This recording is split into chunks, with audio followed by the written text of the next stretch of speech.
नमस्कार दोस्तों, मैं भुवन मंडारी। इजी ट्रेडिंग टिप्स में आप सभी का हार्दिक स्वागत है। आज हम इस वीडियो में how to identify supply and demand zones, strong supply and demand zones को आसानी से पहचानना सीखेंगे। सप्लाई एंड डिमांड जोन्स क्या है, ट्रेडिंग में सप्लाई एंड डिमांड जोन्स इतना इम्पोर्टेंट क्यों है, strong supply and demand zones कैसे आइडेंटिफाई करते हैं और सप्लाई एंड डिमांड जोन्स पर इफेक्टिव ट्रेड कैसे करते हैं, इस वीडियो में ये कंप्लीट सीखेंगे। तो चलिए आज का टॉपिक शुरू करते हैं।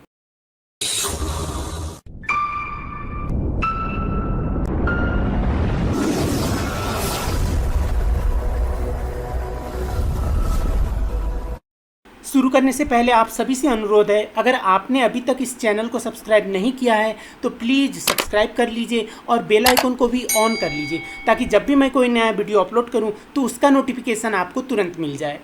सप्लाई एंड डिमांड जोन्स बहुत ही इंपॉर्टेंट एरियाज हैं जहां से मार्केट स्ट्रॉन्ग और शानदार मूव करता है, क्योंकि वहां बहुत सारे पेंडिंग ऑर्डर्स लगे रहते हैं। सप्लाई एंड डिमांड जोन्स के आज हम बहुत ही इंपॉर्टेंट टेक्निकल पॉइंट्स समझेंगे। उसके बाद आपको चार्ट देखते ही कहां पर स्ट्रॉन्ग सप्लाई जोन है और कहां पर स्ट्रॉन्ग डिमांड जोन है, ये आपको खुद नज़र आ जाएगा बहुत ही ईजीली।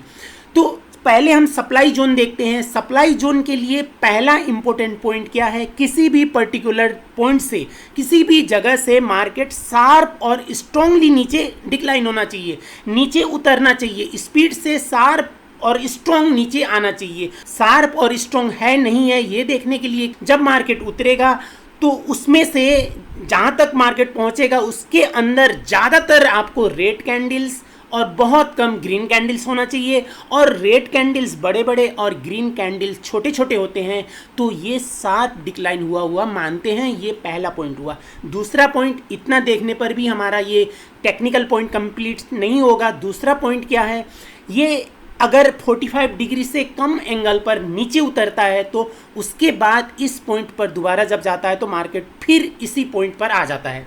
तो 45 डिग्री से कम है नहीं है ये देखने के लिए आपको ईच एंड एवरी चार्ट पर एंगल मेजर करने का ज़रूरत नहीं है। आप क्या करेंगे, इसका जो हाई है यहाँ पर एक आप हॉरिजॉन्टल लाइन ड्रॉ कीजिए और इसका हाई से ही एक वर्टिकल लाइन ड्रॉ कीजिए।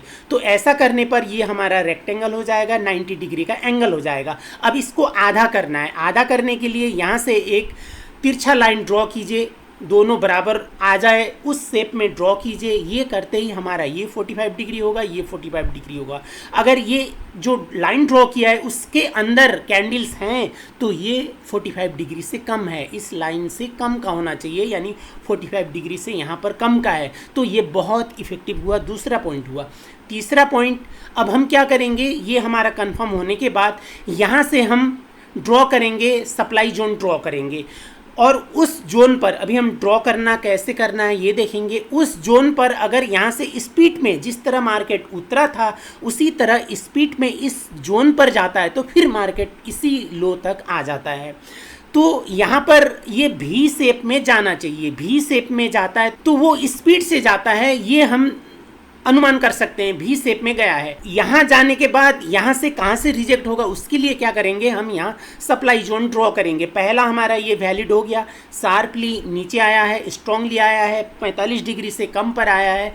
तो अब हम रेक्टेंगल लेंगे, रेक्टेंगल का अपर लाइन और लोअर लाइन मानेंगे। जो रेक्टेंगल हमारा होगा उसका अपर लाइन को क्या करना है, इसमें से दो कैंडल्स हैं, इसमें से जिसका हाई ज़्यादा है वहाँ पर आपको अपर लाइन रखना है, और रेक्टेंगल का लोअर लाइन को, ये जो कैंडल क्लोज है यहाँ पर ग्रीन कैंडल क्लोज है और ये रेड कैंडल ओपनिंग है, यानी बॉडी को टच नहीं कराना है, लेग को पूरा कवर करना है, पूरा ढक देना है। यहाँ से बॉडी को जस्ट टच करा के आगे की ओर ये हम रेक्टेंगल ड्रॉ करेंगे। फ्यूचर में अगर इस रेक्टेंगल को यहाँ पर रेस्पेक्ट करता है, भी शेप में आकर रेस्पेक्ट करता है, तो वहाँ से बहुत शार्पली मार्केट फिर नीचे जाता है। तो ये रेस्पेक्ट करते वक्त आपको बहुत ही इम्पोर्टेंट बात याद रखना है, इस जो हमारा रेक्टेंगल लाइन होगा उसको यहाँ कैंडल आकर टच करना चाहिए, लेकिन वो रेक्टेंगल का अपर लाइन से ऊपर बॉडी बिल्कुल नहीं दिखना चाहिए। लेग थोड़ा जाता है ठीक है, लेकिन बॉडी उसके ऊपर नहीं रहना चाहिए, तो वो वैलिड होता है सप्लाई जोन। तो यहाँ पर ये रेस्पेक्ट किया है, रेस्पेक्ट करके हमें परफेक्ट रिवर्सल पैटर्न चाहिए बनता है। उसके बाद हम 1:2 1:2 का टारगेट, मिनिमम 1:2 का टारगेट मिल जाएगा। ये जैसे ये नीचे डिक्लाइन हुआ है, ये नीचे यहाँ तक आएगा, लेकिन हम क्या करेंगे, ये जो हमारा डिस्टेंस है इसका 50% तक का हम टारगेट रखेंगे। अगर आपका रिवर्सल पैटर्न छोटा है, एसएल कम है, तो 1:4 तक का आपको टारगेट मिल जाएगा। यहाँ बड़ा पैटर्न होने के बावजूद भी आपको 1:2 का टारगेट, उससे अधिक का टारगेट यहाँ ये दे देगा। ये भी शेप में ऊपर जाना चाहिए, जैसे नीचे डिक्लाइन हुआ उसी तरह ऊपर जाकर इस लाइन को रेस्पेक्ट करना चाहिए। ये सप्लाई जोन हुआ। डिमांड जोन के लिए क्या करना है, जैसे मार्केट किसी भी पर्टिकुलर पॉइंट से शार्प ऊपर जाना चाहिए, नीचे से ऊपर जाना चाहिए, कुछ डिस्टेंस ट्रैवल करना चाहिए। ये देखिए यहाँ से यहाँ तक गया है, बहुत अच्छा डिस्टेंस पर गया है। ये यहाँ से यहाँ थोड़ा सा गया, फ्यूचर में जाकर इसको हम डिमांड जोन नहीं मानेंगे। वो सपोर्ट और रेजिस्टेंस का काम तो करेगा, लेकिन ये सपोर्ट और रेजिस्टेंस से थोड़ा ऊपर है, स्ट्रॉन्ग सपोर्ट और रेजिस्टेंस है सप्लाई और डिमांड जोन। तो यहाँ से शार्पली ऊपर जाना चाहिए। ऊपर जाते वक्त ग्रीन कैंडल्स ज़्यादा, रेट कम होना चाहिए। जैसे ये हाई हुआ, ये लो हुआ, इसके अंदर ग्रीन कैंडल्स ज़्यादा, रेट कम होना चाहिए। ग्रीन कैंडल्स बड़े बड़े, रेट छोटे छोटे होते हैं, तो उसके बाद फिर मार्केट यहाँ आकर मार्केट ऊपर जाता है। ऐसा होने पर हम क्या करेंगे, यहाँ से इसका बॉडी को टच करेंगे, नीचे लो को टच करके रेक्टेंगल आगे की ओर ड्रॉ करेंगे, और फ्यूचर में उस रेक्टेंगल को रेस्पेक्ट करता है, टच करता है, उसके नीचे बॉडी क्लोजिंग नहीं रहता है।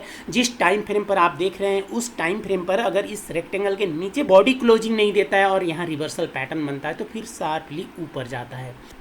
कल मंडे को मार्केट ओपन होगा, उसके लिए मैं यहाँ पर यूरो यूएसडी पर प्री सिग्नल दूंगा। अगर उन जोन्स को मार्केट रेस्पेक्ट करता है तो वहाँ आप बाई सेल कर सकते हैं। देखिए ये यूरो यूएसडी 15 मिनट्स का टाइम फ्रेम का चार्ट है। ये आज संडे है, मार्केट यहाँ क्लोज्ड है, कल ओपन होगा। इस पॉइंट से ऊपर नीचे जिधर जाना होगा जाएगा।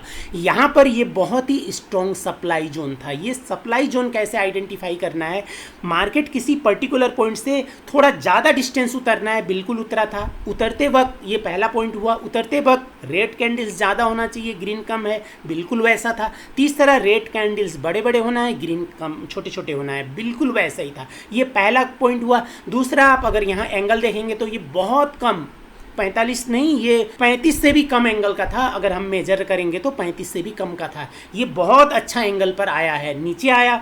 नीचे आने के बाद ये भी शेप होकर ऊपर गया, फिर मार्केट देखिए यहाँ तक आया है और ये नीचे तक आएगा। अब मैं यहाँ आपको ये सप्लाई जोन में ड्रॉ करते देता हूँ। उसके बाद यहाँ ये देखिए हमने बॉडी को टच कराया, ऊपर लेग को टच कराया। इस जोन को भी शेप में रेस्पेक्ट करना है, रेस्पेक्ट करके बेरिश एंगल फिन बना। देखिए मार्केट नीचे आया, 1:2 का टारगेट लगभग हमें दे दिया और ये थोड़ा नीचे तक आएगा। अब ये तो छूट गया, यहाँ पर फिर जाकर रिवर्सल पैटर्न बनता है तो भी हमारा सिग्नल बनेगा। उससे बेस्ट सिग्नल आपको यहाँ बाई का बनेगा। क्यों बनेगा, यहाँ से देखिए शार्प ये ऊपर गया है, बहुत अच्छा ऊपर गया है। बड़े बड़े ग्रीन कैंडल्स बन के, ग्रीन कैंडल्स ज़्यादा और रेट कम थे, एक ही था। तो ये जोन बहुत ही स्ट्रॉन्ग बाई का जोन है। यद्यपि ये ए शेप में थोड़ा नहीं आया है क्योंकि ये थोड़ा लेट हो गया, फिर भी ये काम करेगा। इतना शार्पली ये ऊपर गया है। कल के लिए ये बाई सिग्नल है। अगर कल दोपहर तक ये 15 मिनट का टाइम फ्रेम का कैंडल स्टिक यहाँ आता है तो ये ऊपर जाएगा, एटलीस्ट इस जोन तक ये जाएगा। यहाँ ये क्यों जाएगा, क्योंकि ये शार्पली ऊपर गया। अगर ये ए शेप में आया होता तो तुरंत चला गया होता, नहीं आता है, थोड़ा लेट आता है, तो भी ये शार्प बड़े बड़े ग्रीन कैंडल्स थे, शार्प ऊपर गया था। 45 डिग्री से बहुत कम एंगल था, उस एंगल पर ऊपर गया था। इसलिए इस जोन को रेस्पेक्ट करके ये हमारा बाई जोन है, ऊपर जाएगा। उसके लिए आपको इस लाइन को टच करना चाहिए। लेग थोड़ा नीचे आता है, कोई बात नहीं है। दो लेग में जिसका लो ज़्यादा है उसका एसएल होगा, लेकिन बॉडी इसके नीचे क्लोजिंग नहीं होना चाहिए। यहाँ से लेग बन के रिजेक्ट होता है। रिवर्सल पैटर्न कोई भी बनता है, बुलिश एंगल भी बनता है, हैमर बनता है, इन्वर्टेड हैमर बनता है, कोई भी रिवर्सल परफेक्ट पैटर्न बनता है, तो फिर ये मार्केट यहाँ तक कन्फर्म जाएगा। आज के लिए बस इतना ही। ये वीडियो देखने के लिए आपको बहुत बहुत धन्यवाद।